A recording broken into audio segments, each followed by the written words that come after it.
পৃথিবীর নাভি হচ্ছে কাবা। হ্যাঁ, আপনি ঠিকই শুনেছেন। তার আগে বলে রাখি, আমাদের এই ইউটিউব চ্যানেল সম্পূর্ণ ইসলামিক চ্যানেল। যদি আমাদের এই চ্যানেল আপনার ভালো লাগে, তাহলে এই চ্যানেলকে সাবস্ক্রাইব করুন, লাইক ও শেয়ার করুন, যাতে পরবর্তী ভিডিও পেতে আপনাকে সাহায্য করবে ইনশাআল্লাহ। এখানে যে অংশ আছে তাকে নাভি বলে, তেমনি পৃথিবীর ঠিক মধ্যখানে যে অংশ আছে সেখানেই কাবার অবস্থান। অর্থাৎ পৃথিবীর নাভি হচ্ছে কাবা, যা মুসলমানদের কাছে সবচেয়ে পবিত্র ও সম্মানের স্থান এবং নামাজের দিক।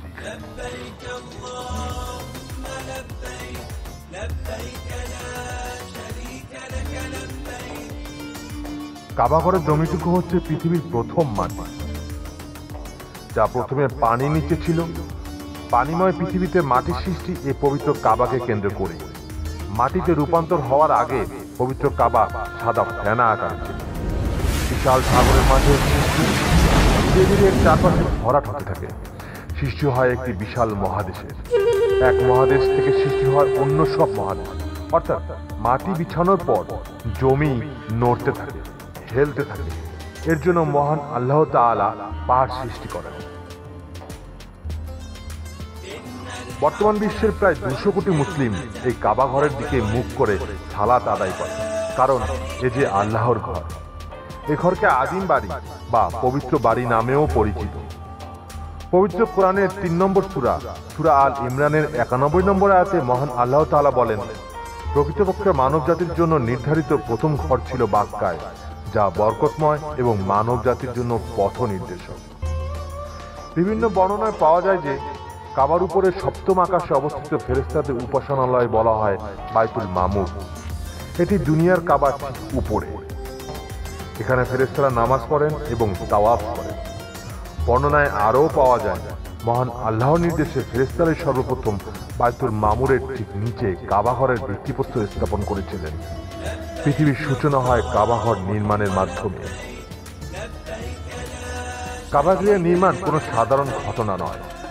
পৃথিবীর ইতিহাসের মর্যাদাপূর্ণ বিষয় হচ্ছে কাবা। বেহেশত থেকে দুনিয়ায় পাঠানোর পর আদি মানবী হযরত আদম আলাইহিসসালাম ও হযরত হাওয়া আলাইহিসসালাম ইবাদতের জন্য একটি মসজিদ প্রার্থনা করেন। আল্লাহ তাআলা তাদের দোয়া কবুল করে কাবা গৃহকে ইবাদতের কেন্দ্র হিসেবে নির্ধারণ করে দেন। এরপর হযরত নূহ আলাইহিস সালামের যুগে মহাপ্লাবনে কাবা শরীফ ধসে যায়। পরে আল্লাহর হুকুমে হযরত ইব্রাহিম আলাইহিস সালাম তার পুত্র হযরত ইসমাইল আলাইহিস সালামকে সঙ্গে নিয়ে কাবা গৃহের পুনর্নির্মাণ কাজ সম্পন্ন করেন। আল্লাহ তাআলার নির্দেশে আল্লাহর ঘর পবিত্র কাবা শরীফের নির্মাণ হযরত ইব্রাহিম আলাইহিস সালামের জীবনের অমর কীর্তি ও অন্যতম অবদান। বিভিন্ন সময় বিভিন্ন ব্যক্তি পবিত্র কাবা ঘর পুনর্নির্মাণের সৌভাগ্য অর্জন করলেও একমাত্র হযরত ইব্রাহিম আলাইহিস সালাম এর নির্মাণের কথা আল্লাহ তাআলা পবিত্র কোরআনে কারিমের অংশ বানিয়ে কিয়ামত পর্যন্ত মুসলিম উম্মাহর জন্য সংরক্ষিত করেছেন।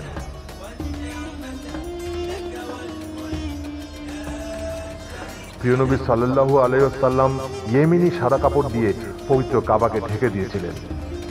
পরবর্তীতে বিভিন্ন খলিফাদের আমলে লাল, সবুজ এবং সাদা রঙের কাপড় দিয়ে কাবাকে ঢেকে রাখা হতো।